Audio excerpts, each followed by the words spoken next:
if you were a Trump supporter since 2015, you know that Trump was warning about China, was warning about losing jobs to foreign countries. You know that Trump ran in 2016, his economic run. All he was talking about was what? Bringing back jobs to American soil, bringing back dealers, right? Car dealerships, bringing back jobs from foreign countries back to the USA to build the economy back up. America first, right? If you were listening to Trump when he ran in 2016 and then even after, his economic policy of America first, jobs, jobs, jobs, jobs, jobs, everything being made in America and no longer in foreign countries. Remember that? Trump was called a racist. Trump was called a xenophobe. Trump was called every racial slur in the book, right? I'm going to play you a clip because now Biden is literally mimicking America First policy with American made with his new policy. I'm going to play you this clip and you tell me, are we listening to Joe Biden or are we like listening to Donald Trump? Take a look.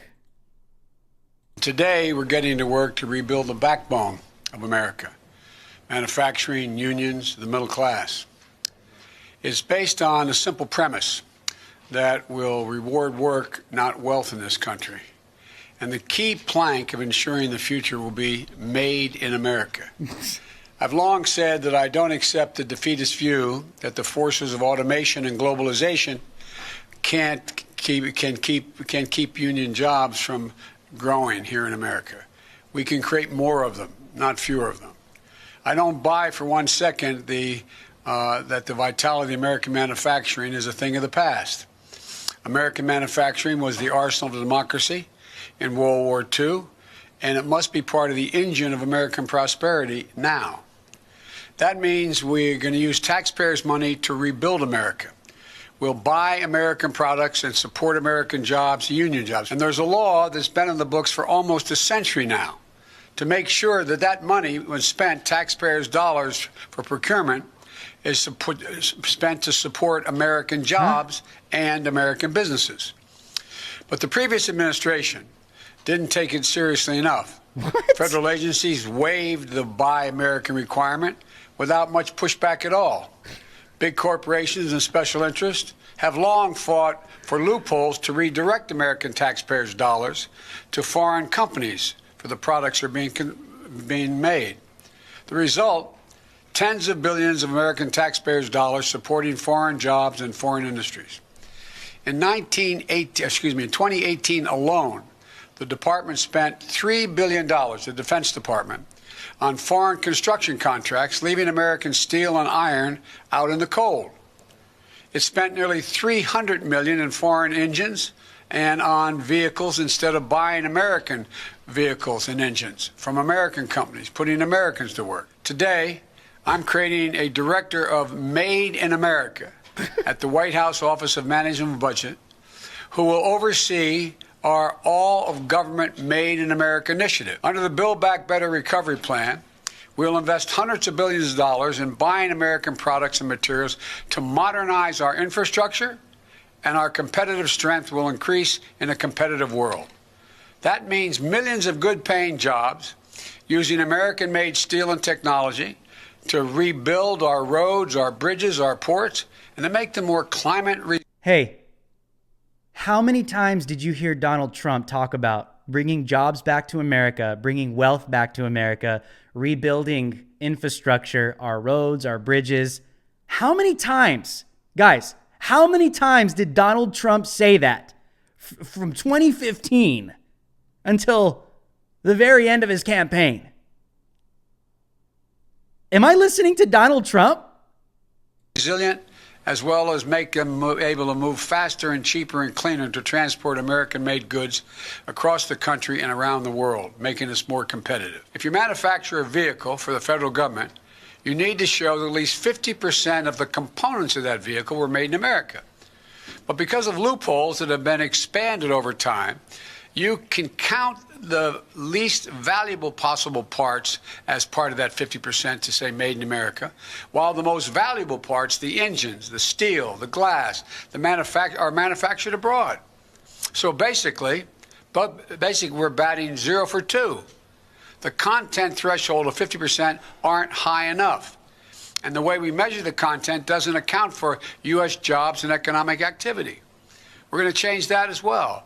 Oh. The executive action I'm signing today will not only require that companies make more of their components in America, but that the value of those components is contributing to our economy, measured by things like a number of American jobs created and or supported. I've never been more optimistic about the future of America than I am today.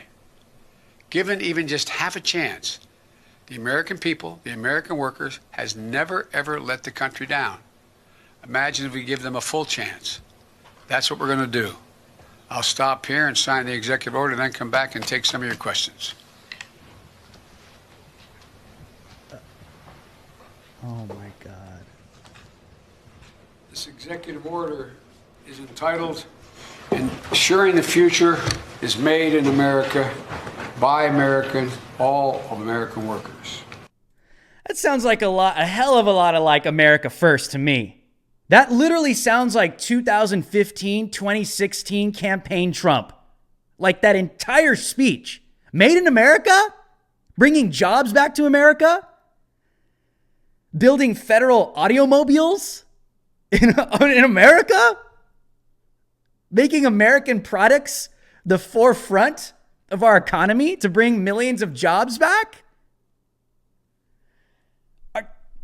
Bro, are you serious? Everything he just said is what Donald Trump literally said his entire campaign trail in 2016. And Donald Trump got called a racist and a xenophobe. It's literally like America First repackaged. Holy crap. Is it actually a good thing to put America first? Oh, we just got to repackage it and call it something else. American made. Yeah, American made. It's like, are you freaking kidding me? Oh my God. Let's get this up. Tatum Report. You guys can check this out at thetatumreport.com. Make sure to bookmark that if you guys haven't already. Joe Biden signs Buy American executive order.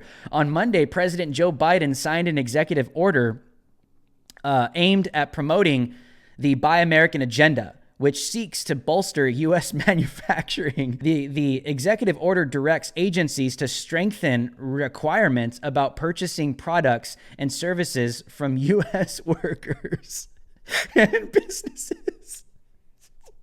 And it intends to cut some red tape while creating a position in the Office of Management and Budget responsible for enforcing the directive. Speaking Monday at a signing ceremony, Biden was critical of former President Donald Trump's Buy American efforts and pledged that his attempt would have clear directives and be a coordinated effort. The president added that as part of his executive order, the federal government will move to replace its fleet of vehicles with American-made electric cars over time. Oh my God, dude. Oh my God, dude. He also noted a push to replenish federal stockpiles, noting the ongoing pandemic. As this pandemic has made clear, we can never again rely on a foreign country.